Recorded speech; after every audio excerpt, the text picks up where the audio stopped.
Do you work in the animal health industry or veterinary profession? Have you ever wondered how successful people got their start and what led them to where they are today? Hi everyone, I'm Stacy Purcell, founder and CEO of The Vet Recruiter, the leading executive search and recruiting firm specializing in the animal health industry and veterinary profession. I was the first recruiter in the United States to focus exclusively on this space, building the first search firm dedicated to this unique niche. Over the past 28 plus years, I've developed relationships with many of the industry's top leaders and trailblazers. The People of Animal Health podcast features the incredible individuals I've had the privilege to connect with throughout my career. In each episode, you'll hear their stories, their career journeys, leadership lessons, and the impact they've made on the industry. With a wide range of expert guests, you'll gain insights, inspiration, and ideas you can apply to your own career. Thanks for tuning in and enjoy the episode. Hello, everyone, and welcome to another episode of the People of Animal Health podcast, where we explore the careers, leadership journeys, and insights of the people shaping the future of animal health. Today, I am delighted to welcome Dr. Chris Carpenter. Dr. Carpenter's career has taken him across nearly every corner of the animal health industry, from private veterinary practice and military service in the U.S. Army Veterinary Corps during Operation Desert Storm to leadership roles with Pfizer Animal Health, Johnson & Johnson, AstraZeneca, and PetSmart Veterinary Services. He has built an extraordinary career at the intersection of veterinary medicine, business, leadership, and innovation. Today, he serves as the CEO of the Companion Animal Parasite Council and is the founder of VetSetGo, an organization dedicated to inspiring and preparing the next generation of veterinary professionals. Chris, welcome to the People of Animal Health podcast, and how are you today? I'm awesome. I'm awesome. We've been contacts forever. It's always great to reconnect with you, see what's going on, but we've seen a lot, haven't we? We have seen a lot, and you're right. We go way back together. But Chris, let's start at the very beginning of your Okay. life. Tell All me right. about where you grew up and what was life like for you as a kid?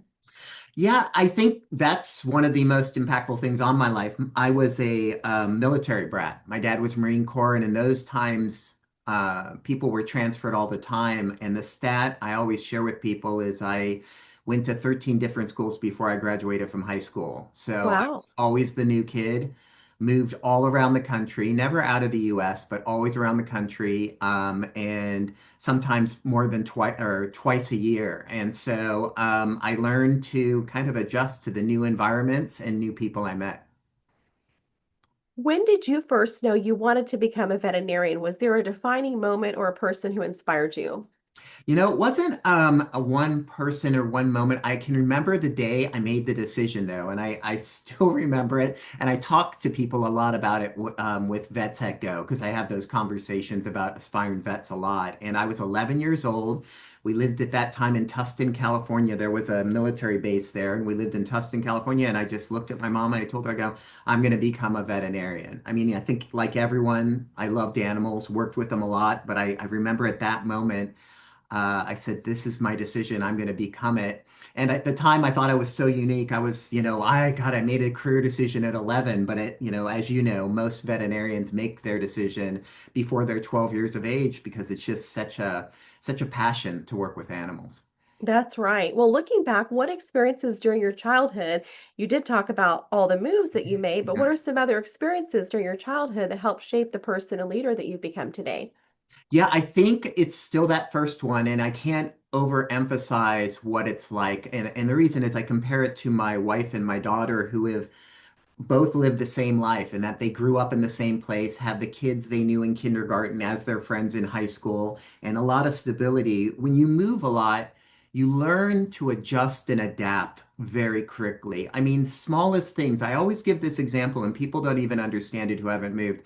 When you move, for example, and you show up in a new location, it's like the news at night is different. It's new newscasters, it's new people talk differently. And people forget that a move from, like, for example, I made the move from Tustin, California to New Jersey. That's further than most of the size of Europe. And the culture of Southern California between that and New Jersey was culture shock, and they talked differently. The outfit I wore was so different. And so you just learn to adapt to the way people are different. And I learned to always adjust. And I can't even describe those moments really made, and also when you move, your family is your friends because it takes a long time to meet new people. So you develop a different kind of adaptability. And I would say that's really defined who I am.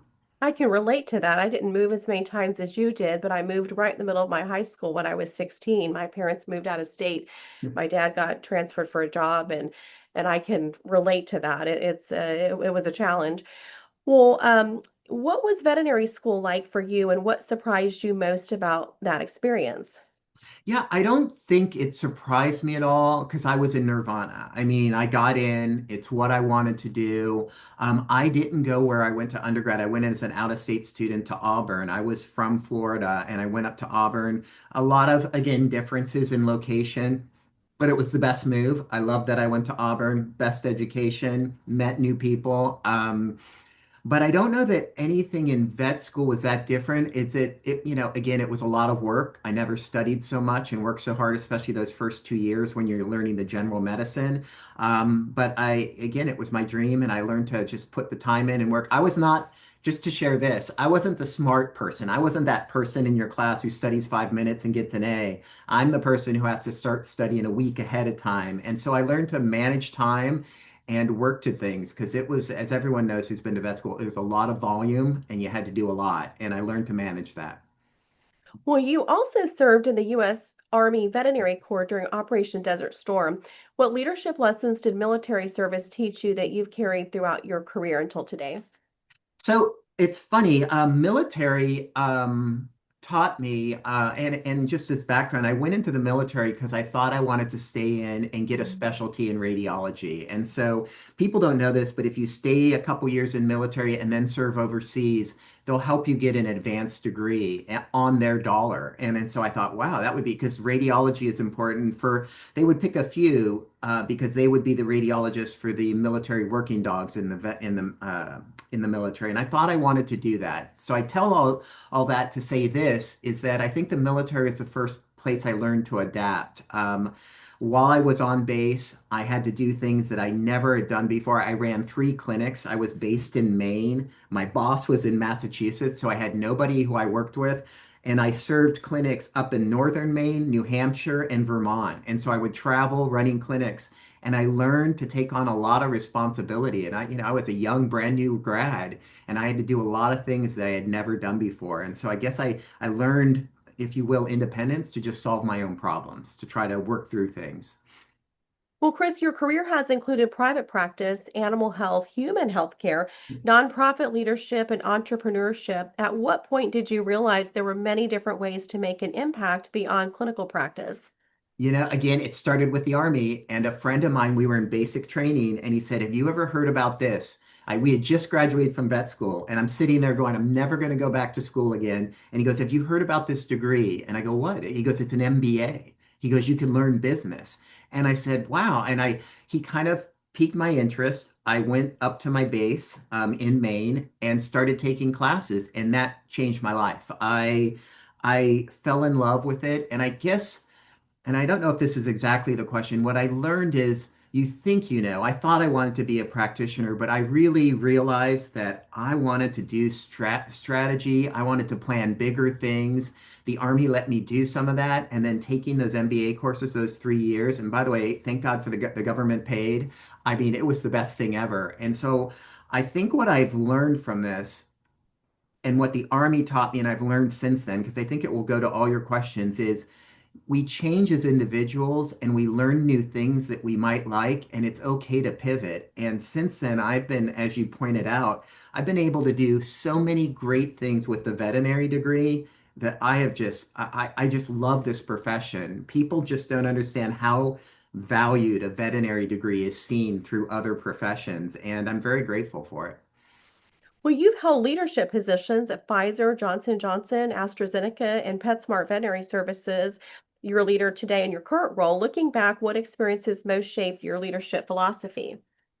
Yeah, I would say, you know, I think there's a lot of times, first of all, I believe there are a lot of times you aren't growing if you aren't above your comfort zone. And I've heard a lot of talk, and there's a lot of terminology out there about things such as imposter syndrome. I think that's how you live life. You move yourself. If you're comfortable and think you know it all, you're stagnant. And I just believe that in leadership, you put yourself out there and you try to grow, and you're going to grow with your team.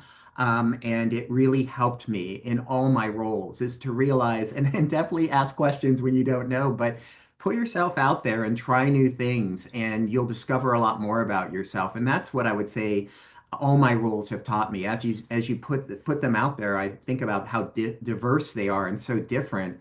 But I think leadership comes down to being willing to take on new challenges, learn from the others around you, and grow together.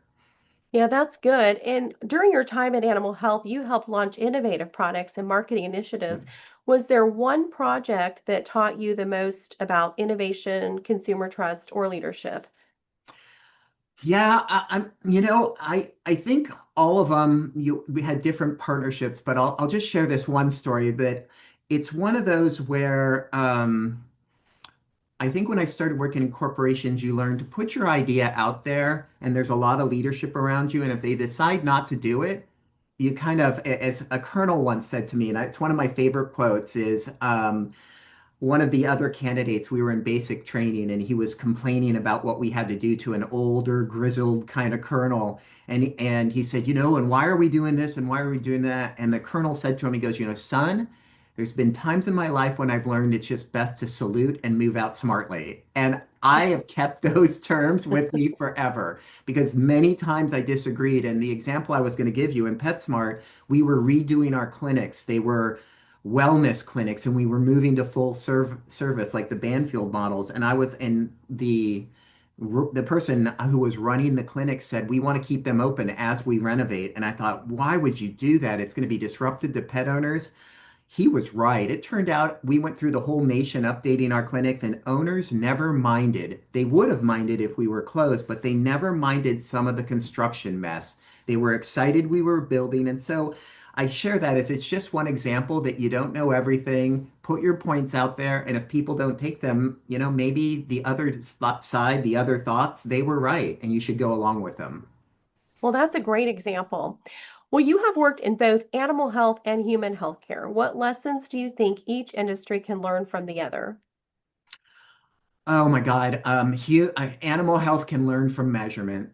It is the biggest barrier in animal health that we don't write prescriptions. I know people like that for different reasons, but here's what I mean. Whenever we would do a program in human health, we could measure, like if I had an advisory board with doctors, we would get, they call it IMS data. I would see prescription data the next day for that doctor because they all write to pharmacies. It was measurable. I could see what was happening.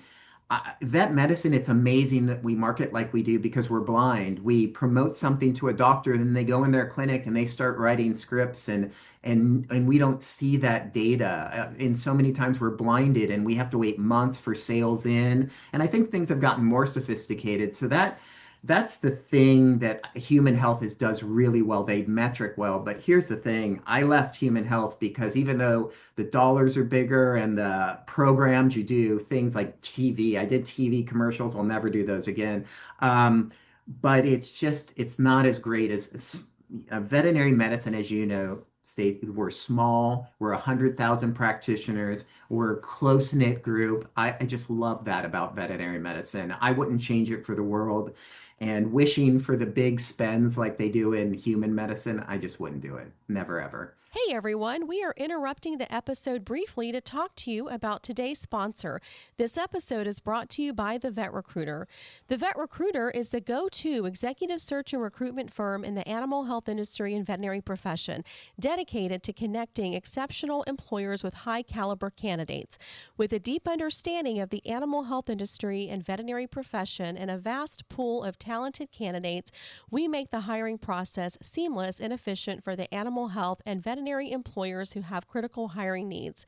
If you are an employer in search of top talent, or you work in the animal health industry, or are a veterinarian ready to take the next step in your career, look no further than the Vet Recruiter. The Vet Recruiter has placed many of the industry's top leaders, from CEOs to COOs to chief veterinary officers to VPs of marketing and sales and heads of R&D and chief scientific officers. We have built sales forces for many leading animal health companies and have placed more veterinarians in clinical practice than any other search firm in the U.S. Ready to take the next step? Visit thevetrecruiter.com today. That's thevetrecruiter.com. And now let's get back into the episode. Well, today you lead the Companion Animal Parasite Council. And for listeners who may not be familiar with CAPC, tell me about the organization's mission. Yeah, if I had to pick, it's make sure everyone's aware of the threats that parasites play to pets, and the dangers associated with them. And that, first and foremost, I think the goal CAPC did is create guidelines within the profession to talk about what's best practice. But then it's moved out to make sure people are aware and give doctors the tools they need to educate pet owners, because it's so easy in today's world, ever since program launched, and we've been able to give like a pill or a once a month dose, and things disappear. People forget what a threat, and what a threat not only to pets, but also to the family, parasites can play. And that's what CAPC is about. Remind everyone how important protection and testing is, but also at the same time, make sure we're up to date on the latest technology. There's been a lot of amazing things, especially in diagnostics, that have come out, and keeping practitioners up to date on what tools are out there for them. What are the biggest challenges veterinarians and pet owners face today regarding parasite prevention? Yeah, I think complacency. I think again, these products work so well, and listen, maybe I'm going to sound a little bit like an old school guy, but a lot of practitioners who less than 10 years out just haven't seen what it's like when. I mean, I think about the products where people would put organophosphate dips on their dog that would, if you put those on cats, it would kill them. They would use something called flea busters, which was an borate type salt that they sprayed all over houses in Atlanta to keep fleas out, and yet we could never control them. And what I mean by what I'm getting at is I think the biggest danger for the younger practitioners is it's so easy now to put a drop on or dispense it, and they get so much pushback from owners who say, I don't want to spend the money. I don't think they truly understand what will happen if they don't spend the money, because parasites, the zoonotic potential, the threat to the family. And here's the biggest thing. Dr. Craig Pryor on our board put out a really great article. I think the human animal bond is where it is because of what we've done with parasite protection, because we can now all bring pets in our beds, on our sofas, and we don't care.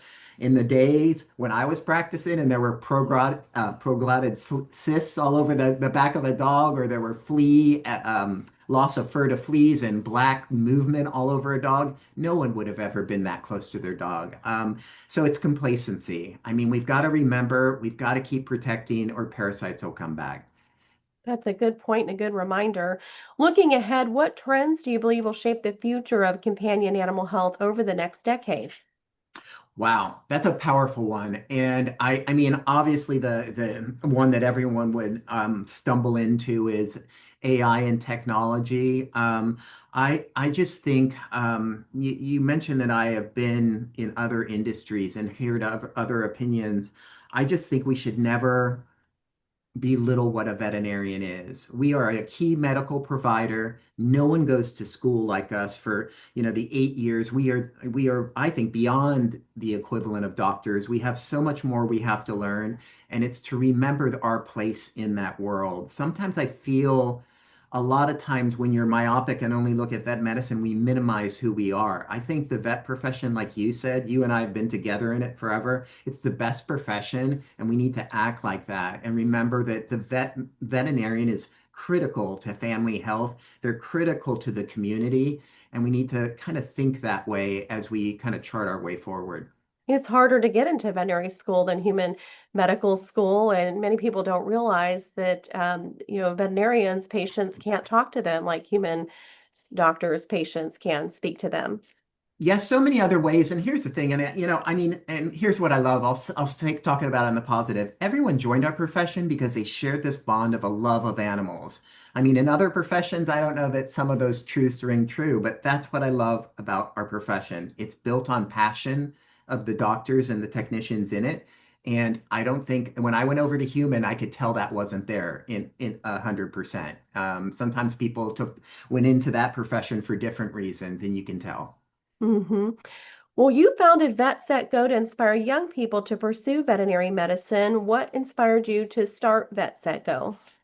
My own experience. I was 11 years old. I think I mentioned that to you earlier. I was in Tustin, California. I had just told my mom I wanted to be a vet, and she said two things. I still remember what she said back to me. She was in the kitchen. She looked over. She goes, "You better study science and start working with animals." And I went out and tried to volunteer, and that is the still the biggest problem in vet medicine is that students want to volunteer with animals. They want to volunteer with veterinarians. They typically made their decision in middle school and they can't find places that will take them in.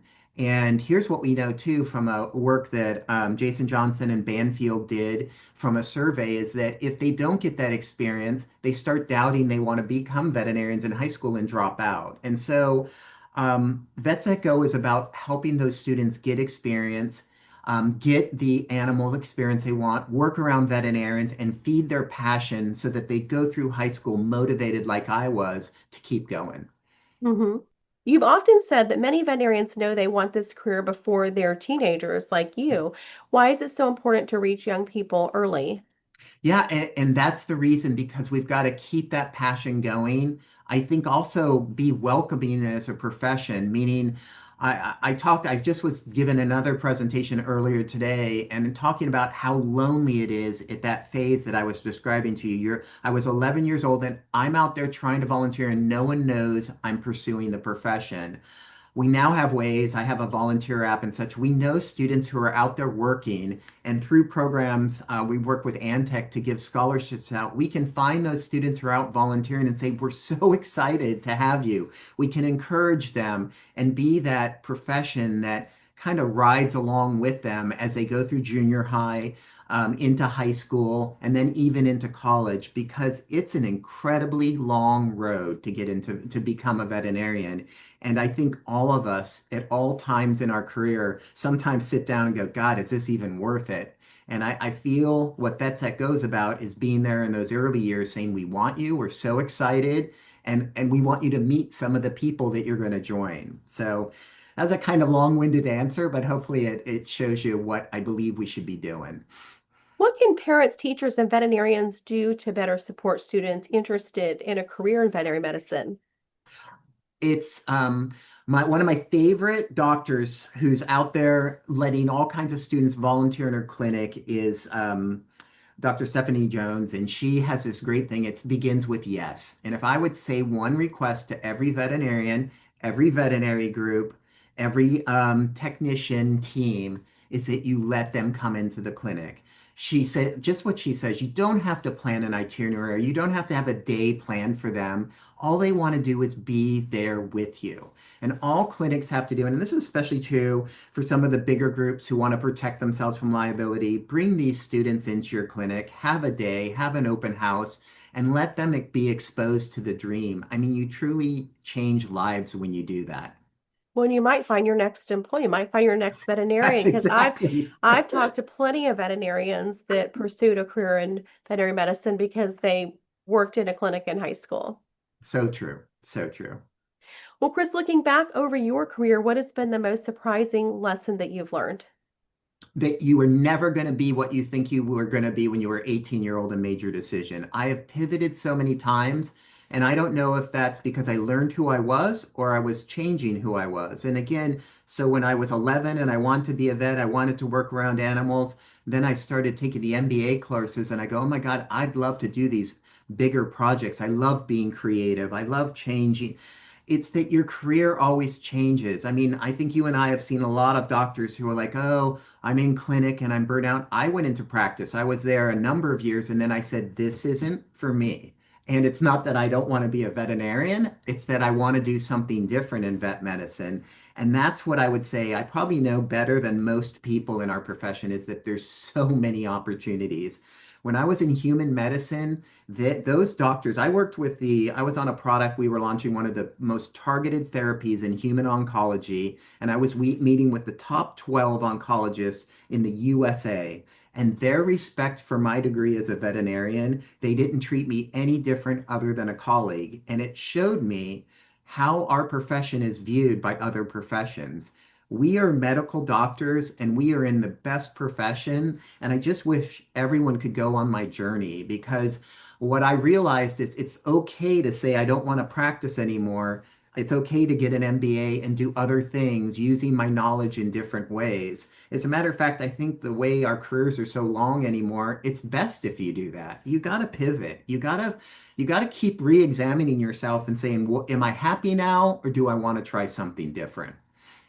Yeah, and if you're not happy, there's so many other avenues you could So go. many, so many. And again, I love the profession because it all it takes, and well, you know better than anyone, you could do a podcast on it. There's so many ways you can connect with others and find out what they're doing and really explore all the avenues in vet med. Yeah. Well, every successful career includes challenges. What has been the biggest adversity you've had to overcome, and what did it teach you? Yeah, I think it's all the pivots. And every time you have to take humility with you. And here's a great example. As I was leaving, there was this reason Pfizer Animal Health decided to move up to New York. And they came in. This is one of my favorite stories. I met my wife at Pfizer Animal Health. We came back from our honeymoon, and her boss had left a message on her phone saying, "Hey, Katie, Pfizer's moving to New York. You have to move up with us, or else you're going to lose your job in 3 months." And we were like, "Great, we're going to lose our job." So we had to look at other opportunities, and we actually decided to move into human medicine, and that was the reason why I didn't want to live in New York City.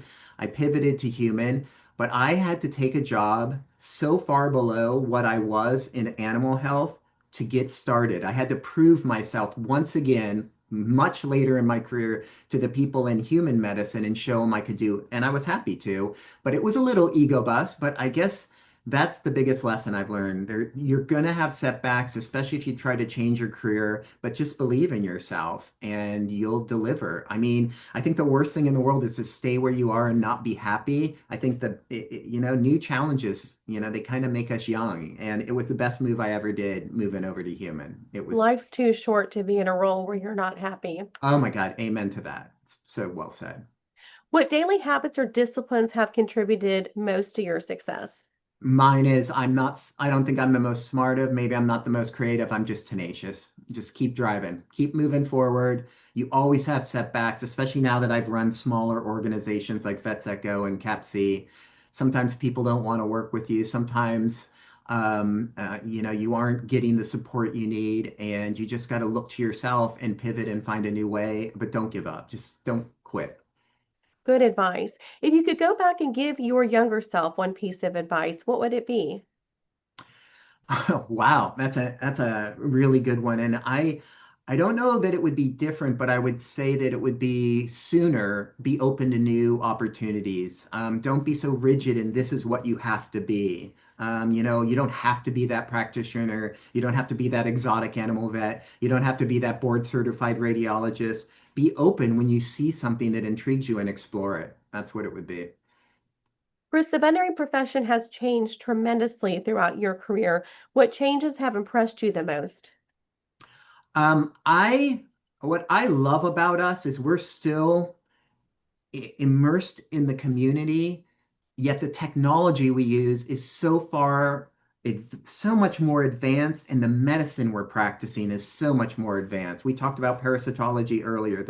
The parasitology is a great example of how far we've come. The diagnostics, especially some recently that have been launched, are so accurate and precise. Veterinarians have so much technology at their hands, yet we're still that local person in the community with close contacts to the people we live around. And I don't think that's true for human medicine. And matter of fact, I know it because I was in it. And it's a different world in human medicine.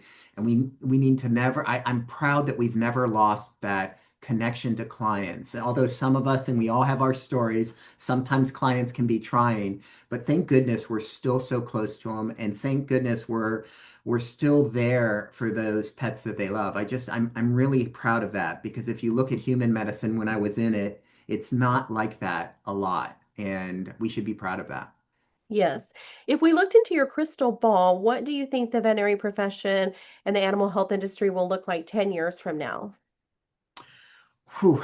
Yeah, I think it's more, again, there will be a lot of technology changes. There'll be a lot of people, and they're already doing it, pushing the envelope on how we deliver medicine and such. I just think we need to never walk away from the fact of who we are in the community, that expert on health, not just pet health, but community health, and also very immersed in the community. I love that practices are local and in a certain area. We usually try, I don't know if this is still true, but when I was practicing, we only attracted from within a mile or so radius. I just love that immersion, and I hope we keep, what would I say, that personal connection while still growing like we have technology-wise. Is there a particular book that has had a significant influence on your leadership or your life? You know, I forget the exact title. It was Malcolm Gladwell's, and I think it was called The Outliers. I mean, his books, and it's just helping. I think here's something I'll share is one thing I've learned is vet medicine when I started taking classes is so much like business. Is that when we have a case, we do diagnostics and test.